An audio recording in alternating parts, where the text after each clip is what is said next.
1월 20일 새벽 말씀입니다. 오늘 우리에게 주시는 하나님의 말씀은 시편 8편 1절에서 9절까지의 말씀입니다. 시편 8편 1절에서 9절까지의 말씀입니다. 대표로 봉독하겠습니다. 여호와 우리 주여, 주의 이름이 온 땅에 어찌 그리 아름다운지요. 주의 영광이 하늘을 덮었나이다. 주의 대적으로 말미암아 어린아이들과 젖먹이들의 입으로 권능을 세우시며 이는 원수들과 보복자들을 잠잠하게 하려 하심이니이다. 주의 손가락으로 만드신 주의 하늘과 주께서 베풀어 두신 달과 별들을 내가 보오니 사람이 무엇이기에 주께서 그를 생각하시며 인자가 무엇이기에 주께서 그를 돌보시나이까. 그를 하나님보다 조금 못하게 하시고 영화와 종기로 관을 씌우셨나이다. 주의 손으로 만드신 것을 다스리게 하시고 만물을 그의 발 아래 두셨으니 곧 모든 소와 양과 들짐승이며 공중의 새와 바다의 물고기와 바닷길에 다니는 것이니이다. 여호와 우리 주여, 주의 이름이 온 땅에 어찌 그리 아름다운지요. 아멘.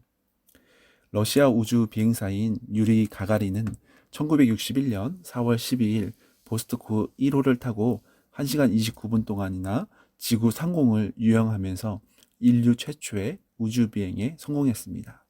그는 우주에서 지구를 바라보고 돌아온 순간 이렇게 말했다고 합니다. 지구는 푸른 빛이었다. 그러나 하나님은 우주 어느 곳에도 없었다. 이런 고백을 했답니다. 반면 1971년 아폴로 15의 승무원으로 최초로 달을 탐사하고 돌아온 미국의 우주비행사 제임스 어위는 이렇게 말했습니다. 달나라에 있는 동안 나는 하나님을 아주 가까이에서 체험했다.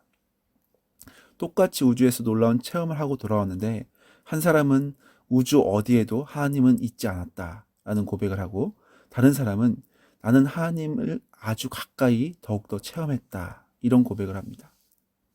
어떻게 동일한 우주 체험을 하고 와서 전혀 다른, 전혀 상반된 고백을 할 수 있었겠습니까? 한 사람은 인간적인 눈으로만 보았기 때문입니다. 반면에 다른 한 사람은 믿음의 눈으로 보았기 때문에 더욱더 크신 하나님의 영광을 체험할 수가 있었습니다. 우리도 신앙의 여정을 살아갈 때에 믿음의 눈으로 세상을 바라보아야 합니다. 이것이 너무나 중요합니다. 그렇지 않으면 불신자와 다를 바가 없는 믿음의 삶을 살지 못하기 때문입니다. 우리 성도에게 있어서 이 믿음의 시각은 무엇보다 중요합니다. 오늘 우리가 읽은 시편 8편 본문도 이런 믿음의 눈으로 바라보는 관점이 얼마나 중요한지를 우리에게 보여줍니다. 1절 말씀 이렇게 선포합니다. 여호와 우리 주여, 주의 이름이 온 땅에 어찌 그리 아름다운지요. 주의 영광이 하늘을 덮었나이다. 온 땅에 주의 이름이 어찌 그리 아름다운지 온 세상에 가득한 하나님의 영광을 고백하고 있습니다. 이 시가 지어진 상황에 관해서는 자세히 알려진 바는 없습니다. 하지만 다윗이 목자 생활을 하던 초기에 어느 날 밤 홀로 양떼를 지키는 중에 별이 가득한 하늘을 바라보면서 주님의 위대하심을 찬양한 시편으로 생각해 볼 수가 있습니다. 아니면 그가 후에 자신의 어릴 적 그 아름다운 목동 시절을 추억하며 그 경험들을 회상하면서 기록하였을 수도 있습니다. 단지 육체적인 눈으로 보자면 목자로서 홀로 밤을 지새우며 양떼를 지키는 것이 얼마나 힘겨웠겠습니까? 어두운 광야 한복판에서 얼마나 추위 가운데 싸웠겠습니까? 또 언제 사나운 짐승들이 덤벼들지 모르는데 얼마나 두렵고 힘들었겠습니까? 저도 예전에 밤에 산기도를 가면 통성으로 기도한 적이 있었습니다. 그러면 큼직한 노루가 놀라서 손살같이 옆에 뛰쳐나간 적도 있었습니다. 제가 얼마나 놀랐겠습니까? 깊은 산속이라 멧돼지 흔적들도 있어서 혹시 멧돼지가 튀어나오진 않을까 조마조마하며 기도했던 기억이 있었습니다. 물론 그때 여러 명이 같이 갔었기 때문에 별일은 없었습니다. 그런데 지금 다윗은 광야 한복판에서 홀로 외롭게 보내는 시간 속에 얼마나 더욱더 힘겨운 시간이었겠습니까? 홀로 지내기 버거운 밤들이었을 것입니다. 생명의 위협을 느낄 만한 그런 어려운 위험들이 많이 있었을 겁니다. 그런데 그는 어두운 광야 속에서 오히려 빛나고 아름다운 시편을 기록하고 있습니다. 3절에 이렇게 고백합니다. 주의 손가락으로 만드신 주의 하늘과 주께서 베풀어 두신 달과 별들을 내가 보오니. 주의 손가락으로 만드신 주의 하늘과 주께서 베풀어 주신 달과 별들을 내가 보고 있다 라고 얼마나 시적인 표현을 했습니까? 플라톤이 이런 말을 했습니다. 사랑하면 누구나 시인이 된다. 사랑하면 누구나 시인이 된다. 이 말처럼 하나님의 크신 사랑에 흠뻑 젖어 살아갔던 다윗은 그 광야 인생길 속에서도 오히려 주옥 같은 하나님의 신실한 손길을 발견하며 고백하며 찬양하게 되었습니다. 우리도 인생을 살아가면서 어둡고 차가운 광야 한복판에 놓여진 것 같은, 아니 쉽게 말해 버려진 것 같은 상황들이 있을 때가 있습니다. 나 홀로 외롭게 그런 시간들을 버텨야 하는 그 힘든 순간들을 우리가 직면하게 될 때가 있습니다. 그럴 때 우리가 혼자 힘으로 어떻게 그 힘든 시간들을 보낼 수가 있겠습니까? 주님의 사랑에 흠뻑 젖어야만 이 광야길이 결코 외롭거나 고난의 길이 아니라 살아계신 주님을 온전히 더 가까이 체험하는 은혜의 시간임을 고백하며 찬양하며 이겨낼 수 있다고 믿습니다. 인간의 눈으로 보자면 이 광야 한복판에서 만나는 깜깜한 하늘은 외로움 속에 한탄할 수밖에 없는 순간일 겁니다. 그러나 주님의 사랑에 흠뻑 젖어 살아가는 사람에게 그 광야 한복판의 시간은 주님께서 베풀어 주신 달과 별들을 보며 주님을 찬양하며 주님을 체험하며 주님의 기적을 경험하는 은혜의 시간으로 보낼 수 있을 것입니다. 혹시 우리 가운데 혼자 힘겨운 광야를 지나고 있는 것처럼 느끼는 분이 계시지는 않으십니까? 주님의 크신 사랑에 다시금 흠뻑 젖어 살아가는 그 복된 시간으로 승화시키기를 간절히 소망합니다. 우리의 하루하루의 순간이 주님의 크신 은혜를 더 깊이 경험하는 주님과의 특별한 데이트 여정이 될 수 있기를 바랍니다. 4절에 다윗은 또 이렇게 고백합니다. 사람이 무엇이기에 주께서 그를 생각하시며 인자가 무엇이기에 주께서 그를 돌보시나이까. 여기에서 사람이 무엇이기에 주께서 그를 생각하십니까 할 때 이 사람은 깨지기 쉽고 병들어 부패하고 낡기 쉬운 존재라는 의미를 담고 있는 히브리어 에노쉬입니다. 또 인자가 무엇이기에 주께서 그를 돌보시나이까 할 때 이 인자는 엔 아담이라는 히브리어로 흙의 아들입니다.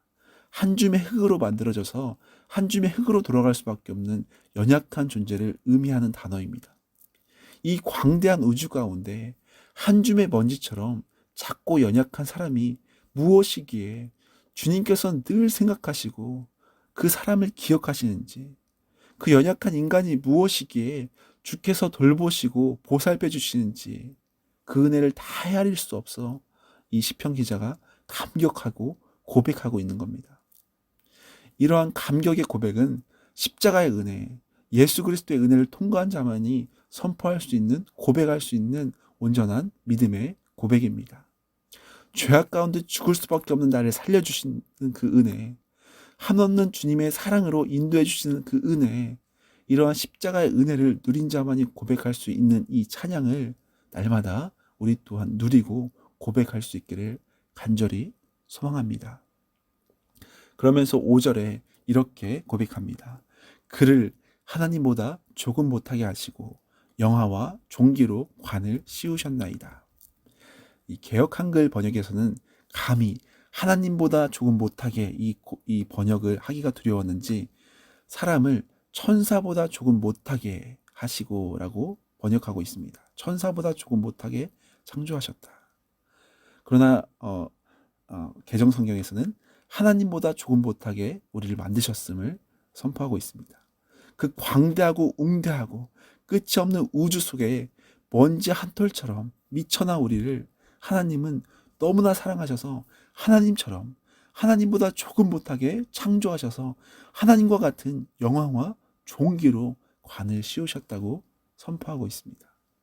도대체 우리가 누구이기에 우리처럼 연약한 자녀를 주님은 사랑하시는지, 이 어마어마한 별들, 은하계에 널려있는 아름다운 별들 중에 이 지구상에 한 사람이 정말 인간적으로 볼 땐 부족하고, 이 인간 하나가 없어져도 이 우주에 아무런 질서가 혼란해진다거나 어려움이 없을 텐데도 불구하고, 하나님께서는 왜 우리 한 영혼 한 영혼을 이처럼 영광스럽게 사랑하시고 보호하시는지 우리는 다 헤아릴 수도 이해할 수도 없는 하나님의 크신 사랑입니다.